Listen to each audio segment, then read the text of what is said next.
At the time when the Tang dynasty reigned over the Middle Kingdom, there were master swordsmen of various kinds. Those who came first were the saints of the sword. They were able to take different shapes at will, and their swords were like strokes of lightning.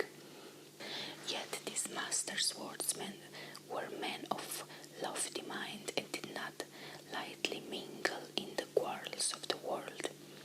The second kind of master swordsmen were the swords heroes. It was their custom to slay the unjust and to come to the aid of the oppressed. They wore a hidden dagger at their side and carried a leather bag at their belt. By magic means, they were able to turn human heads into flowing water. They could fly over roofs and walk up and down walls, and they came and went and left no trace. The swordsmen of the lowest sort were the mere pot slayers. They hired themselves out to those who wished to do any with their enemies, and death was an everyday matter to them. Old Dragonbeard must have been a master swordsman, standing midway between those of the first of the second order. Molo, however, of whom this story tells, was a sword hero. At that time there lived a young man named Zui, whose father was a high official and a friend of the prince. And the father once sent his son to visit his princessly friend who was ill. The son was young, handsome, and gifted. He went to carry out his father's instructions. When he entered the prince's palace, there stood 3 beautiful girls who piled rosy peaches into a golden bowl, poured sugar over them, and presented them to him. After he had eaten, he took his leaves, and his princessly lust ordered one of the girls, Rose Red by name, to escort him to the gate. As they went along, the young man kept looking back at her, and she smiled at him and made signs with her fingers. First she would stretch out 3 fingers, then she would turn her head around 3 times, and finally she would point to a little mirror which she wore. Then they parted. She whispered to him, "Do not forget me." When the young man reached home, his thoughts were all in confusion, and he sat down absent-mindedly like a wooden roaster. Now it happened that he had an old servant named Molo, who was an extraordinary being. "What is the trouble, master?" said he. "Why are you so sad? Do you not want to tell your old servant about it?" So the boy told him what had occurred, and also mentioned the sign the girl had made to him in secret. Said Molo, "When she stretched out 3 fingers, that meant that she is quartered in the 3rd court of the palace. When she turned around her hand 3 times, it meant the sum of 3 times 5 fingers, which is 15. When she pointed at the little mirror, she meant to say that on the 15th, when the moon is round as a mirror at midnight, you are to go for her." Then the young man was roused from his confused thoughts and was so happy he could hardly control himself.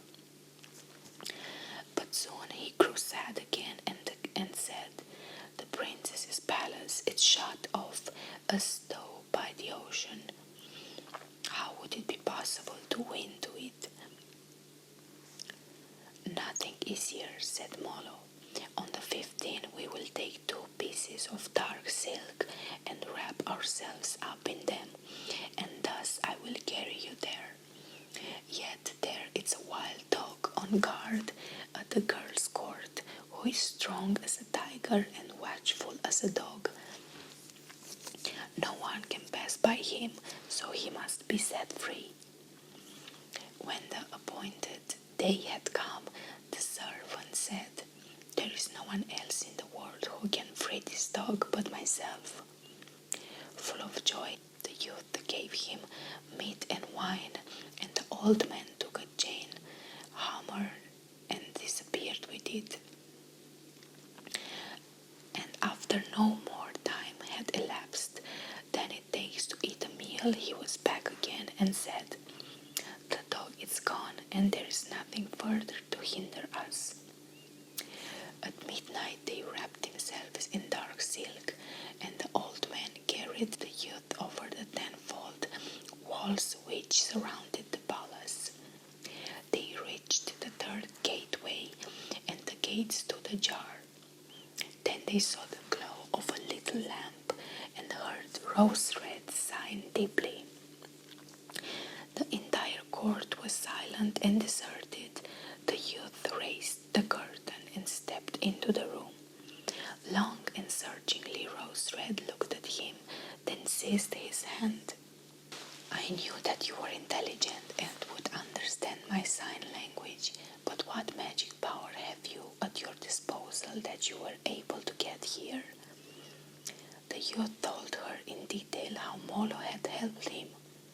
"And where is Molo?" she asked. "Outside, before the curtain," was his answer. Then she called him in and gave him wine to drink from a jade goblet and said, "I am of good family and have come here from far away. Force alone has made me a slave in this palace. I long to leave it, for though I have jasper chopsticks with which to eat and drink my wine from golden flagons, though silk and satin rustle around me and jewels of every kind are at my disposal, all these are but so many chains and fetters to hold me here. Dear Molo, you are endowed with magic powers. I beg you to save me in my distress. If you do, I will be glad to serve your master as a servant and will never forget the favor you do to me." The youth looked at Molo. Molo was quite willing. First he asked permission to carry away Rose-Red's gear and jewels in sacks and bags. 3 times he went away and returned until he had finished. Then he took his master and Rose-Red upon his back and flew away with them over the steep walls. None of the watchmen of the prince's palace noticed anything out of the way. At home, the youth hid Rose-Red in a distant room. When the prince discovered that one of his girls was missing and that one of his wild dogs had been set free, he said, "That must have been some powerful sword hero," and he gave strict orders that the matter should not be mentioned and that investigations should be made in secret. 2 years passed, and the youth no longer thought of any danger. Hence, when the flowers began to bloom in the spring, Rose-Red went driving in a small wagon outside the city near the river.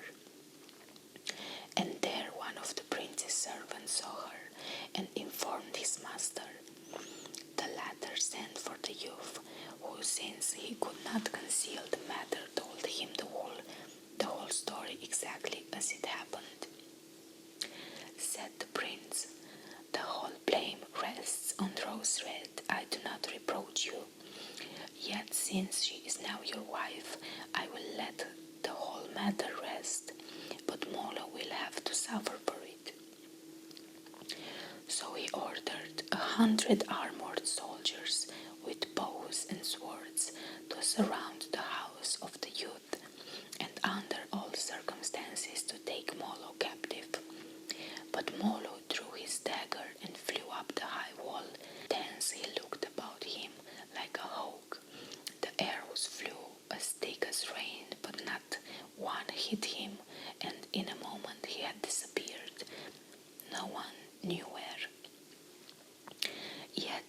years later, one of his former master's servants ran across him in the south where he was selling medicine, and he looked exactly as he had looked